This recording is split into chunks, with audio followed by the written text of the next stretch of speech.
It was kind of like a group hug. A leaked sex tape, a legendary wrestler, a gossip site that thought it was untouchable. In 2016, Hulk Hogan didn't just win a lawsuit, he delivered a $140 million body slam that bankrupted one of the loudest media companies on the internet, Gawker. And the secret billionaire pulling strings behind the scenes? Oh yeah, that twist is coming. Welcome back to A Sip of Drama, where scandals meet subpoenas and the wildest celebrity meltdowns end up in court records.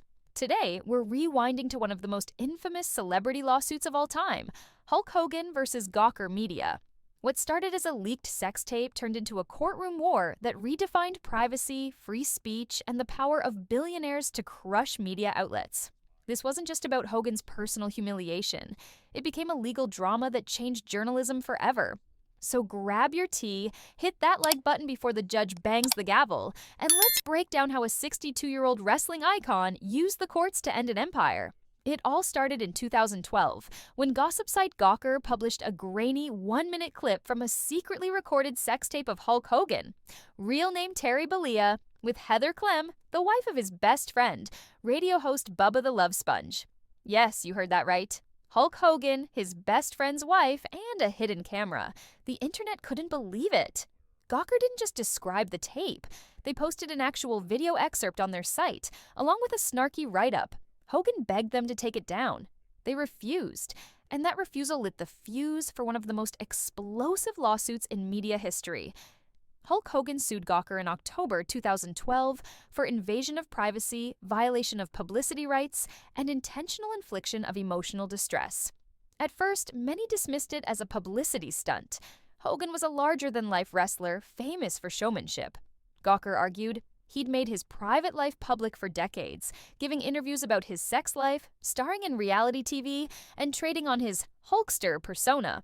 But Hogan's lawyers drew a sharp line. Hulk Hogan, the character, might be open about his personal life, but Terry Bollea, the man, had a right to privacy. And a secretly recorded sex tape? That crossed the line. It was a bold move, pitting a pop culture icon against a digital media juggernaut.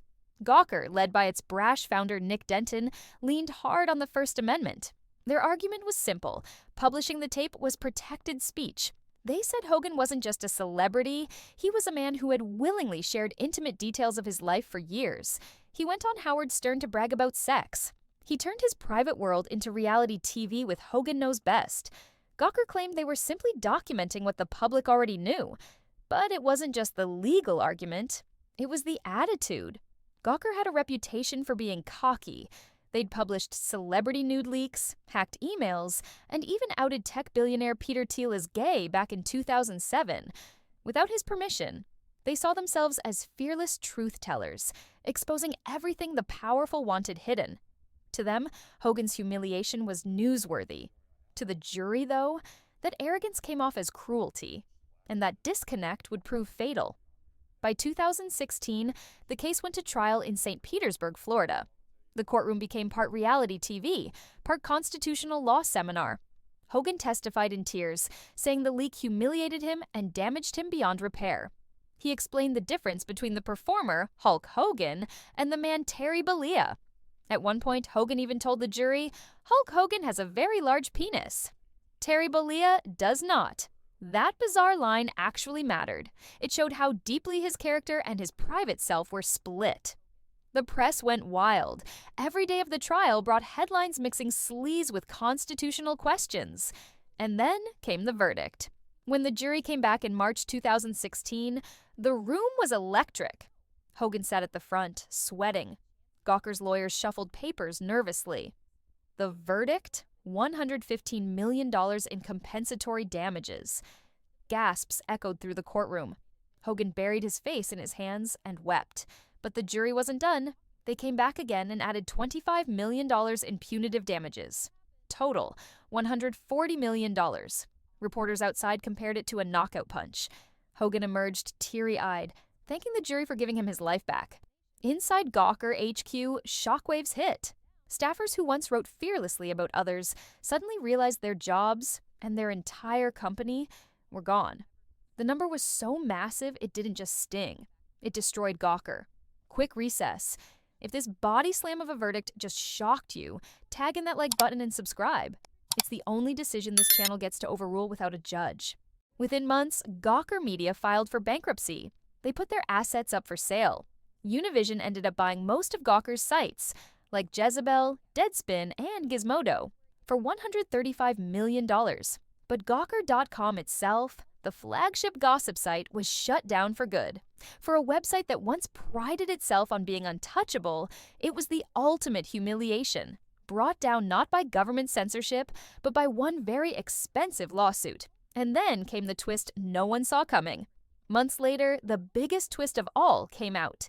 This lawsuit hadn't just been Hogan versus Gawker.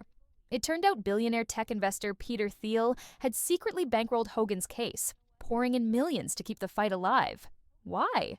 Revenge. Back in 2007, Gawker had outed Thiel as gay without his consent. He never forgave them. For nearly a decade, he quietly plotted payback. Hogan's sex tape lawsuit was the perfect weapon. Thiel funded the legal war behind the scenes, giving Hogan the firepower to drag the case out until Gawker collapsed. When the truth surfaced, the story transformed. This wasn't just about privacy versus press anymore. It was about billionaire power. Could the rich use their fortunes to silence media outlets they didn't like? For Gawker, the answer was yes. Their arrogance collided with Hogan's humiliation, and Thiel's money sealed their fate. Hogan's win reshaped the landscape. On one hand, it was a huge victory for privacy rights. Celebrities suddenly had a new legal precedent to fight back when media outlets crossed the line. On the other hand, it sent chills through journalism. If publishing a snippet of a sex tape could cost a company $140 million, where was the line between privacy and press freedom? Media critics warned that cases like this could make outlets more cautious, maybe too cautious, about publishing controversial stories. And Gawker? Its ghost still haunts the internet as a warning about arrogance, recklessness, and underestimating your opponent. For Hulk Hogan, the case was a mixed legacy. He got a massive legal victory, yes, but his reputation was still scarred. The tape, the trial, and his personal life had been laid bare. Around the same time, he was embroiled in a separate scandal over racist comments that led WWE to cut ties with him.